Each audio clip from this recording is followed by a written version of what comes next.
Yo, what's up guys? Welcome to the Crypt Show na muling nagbabalik galing sa hukay. Matagal tayong nawala and namiss ko talaga to guys. So for today's video, dahil dumating na ang ating matagal nang iniwanan na mga tarantula. So before, 30 pa yan. Pero ngayon, 11 na lang ang natitira. So these are the surviving tarantulas of the Crypt Show. Now, meron dito, chinek ko yung condition nila kagabi nung dumating sila. Kailangan na talagang i-rehouse dahil nakalakayan na nila yung kanilang mga enclosure. So, yun ang gagawin natin for today's video. Alright mga pare, sa comeback video natin, rehousing video agad kasi ito yung immediately na kailangan natin gawin. Nung na-realize natin na itong tarantula na to is talagang kailangan ng i-rehouse. Ito nga pala yung green bottle blue. Silipin muna natin yung condition niya, no? Kaya para makita nyo or maintindihan nyo kung bakit kailangan siya i-rehouse ka agad. Oh. Eto siya. Nasa ibabaw ng takip. Tawang ko muna. Hintayin natin siyang bumaba. Kulit no? Gusto niya talagang lumabas. So, ayan. Kusa na siyang lumabas para makita natin. Ito yung kanyang enclosure at ito na yung size niya. Okay, napakain ko na rin yan. At mga pare, tingnan nyo. See? Sobrang ganda ng tarantulang to. Ito nga pala ay confirmed female green bottle blue. Kailangan ko muna siyang ipasok sa kanyang enclosure bago pa siya kung saan pumunta para makapag-setup tayo ng bago. So, ito yung gagamitin natin enclosure setup. Pinaglumaan to. Halata naman. Ayan o. Malikabok pa. At may basag din siya sa baba. Pero okay lang naman dahil yung loob is maluwag. Ayan siya. Ganito ang buksanan. Ito ang mga air ventilation. Tsaka ito. And ito yung loob. Okay. So, sa type ng tarantula na yan is bagay na bagay itong enclosure natin. So, kailangan ko lang tulinisin, punasan, tanggalan ng alikabok, at set-upan ko na. Napunasan na natin yung kanyang enclosure, hindi ko na masyadong nilinis dahil lalagyan din naman natin siya ng coco peat at topsoil dito. I think about 2 to 3 inches ang gagawin nating setup. Alright, so ang ilalagay kong topsoil or mixture ng ating coco peat is itong soilless sterilized potting mix.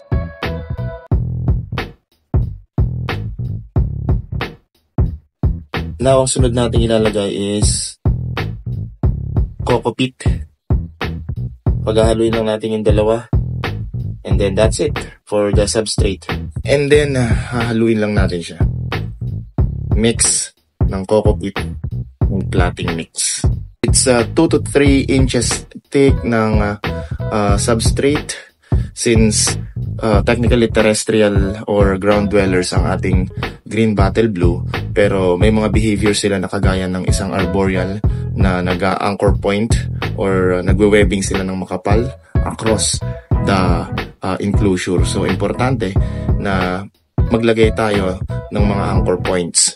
Maglalagay din tayo ng sphagnum moss. Ito yung parang tuyong dahon na minsan nakala natin kung ano. Technically, hindi naman natin kailangan ng masyadong marami dahil may pagkamakulit. Ang tarantulang to ay papalibutan niya talaga ng sapot. So, hindi ko na ina-advise yung talagang mag-design pa tayo ng masyadong maraming fake plants or mga artificial na designs sa ating enclosure dahil palilibutan niya talaga ng sapot.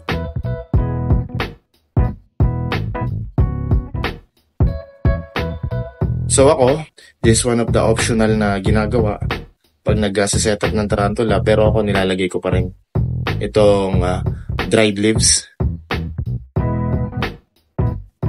Pwede nila yung magamit kung sakaling sila kasi mismo nag-setup din sila ng sarili nilang setup kung saan sila komportable inside the enclosure. So minsan ginagamit nila to as their anchor points or gumagawa sila ng sariling burrows or retreat. And the next natin is maglalagay tayo ng mga bark, mga kahoy for anchor points.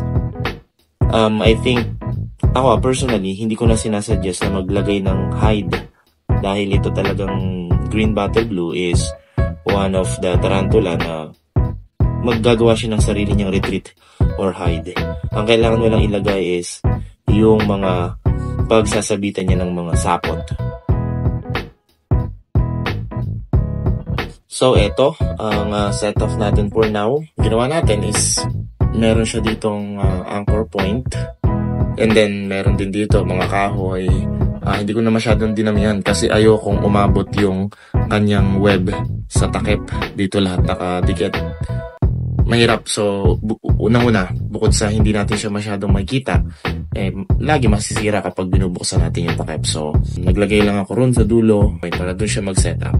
Hopefully, ganoon na mangyari. Pero, I know, laki pa rin ang chance na dito siya mag-setup sa harap. Lagay na rin tayo ng mga bato. Siya na bahalang gumawa ng sarili niyang setup after mo siyang i-setup. So, huwag kayo masyadong mag-effort sa pagdidesign. Lalo't ang tarantula natin is the green bottle blue. Talagang guguluhin niya yan. Babaguhin niya at magsisetup siya ng kanya. Water dish is optional, pero maglagay na rin tayo. Okay? Pero sa base of experience ko, no, sa pag-alaga ng tarantula na kagaya nito is laging punong-puno ng sapot tong water dish hanggang sa parang hindi niya na talaga nagagamit. And kaya siya optional kasi pwedeng wala siyang water dish. Yung kanyang mga sapot ay nakakapag-store ng droplets or ng mga tubig pag nag-misting ka or naglagay ka ng tubig. Kaya optional ang water dish pagdating sa tarantulang to. And that's it for the basic setup ng ating enclosure para sa ating green bottle blue. Ang kailangan na lang natin gawin ay totally i-transfer na ang ating tarantula sa kanyang bagong enclosure. Alright, so eto na siya guys. Mapapansin nyo, hindi na siya mapakali sa loob. Kanina pa siya gustong lumabas. So sa itong behavior niya, mabilis, makulit, hindi mapakali. Hindi tayo mahirapan mag-rehouse kasi kusa na siyang aalis. Hindi siya nagre-retreat. So, buksan ko lang and then hayaan ko lang siyang maglakad at umalis sa kanyang enclosure. Ito nga nasa takip na siya. See? So, tingnan natin kung mabilis lang natin siyang maita-transfer.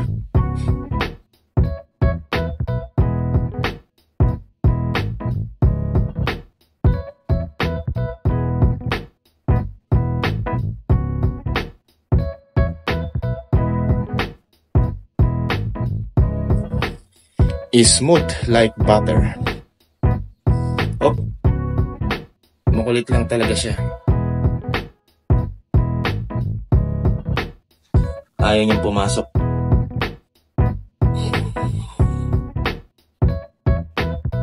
Okay, maglala guys, malambot naman tong brush. And hindi siya nasasaktan dyan sa ginagawa natin. Nailagay na natin siya sa loob. Medyo nahirapan ako kasi gusto niya talagang lumabas. Hindi ko alam kung bakit papunta siya dito. Nadedetect niya siguro yung light source dahil nandito yung ilaw natin. Kasi usually pag nagre-rehouse tayo, ang tendency lagi ng mga tarantula natin is tumakbo papasok sa loob dahil ang threat is nandito sa harap. Yung kamay nga natin at saka yung presence natin. Makulit talaga itong tarantula na to. Ganito na behavior nito simula dati pa. At isa pinakamaganda niyan is hindi siya nagbago. Talagang isa siya sa mga star ng The Creepshow Tarantula. Lagyan ko lang ng tubig yung water dish niya and then that's it for the setup ng ating green bottle blue. Medyo mahirap din kasi yung scientific name niya. Kaya i-post ko na lang dito.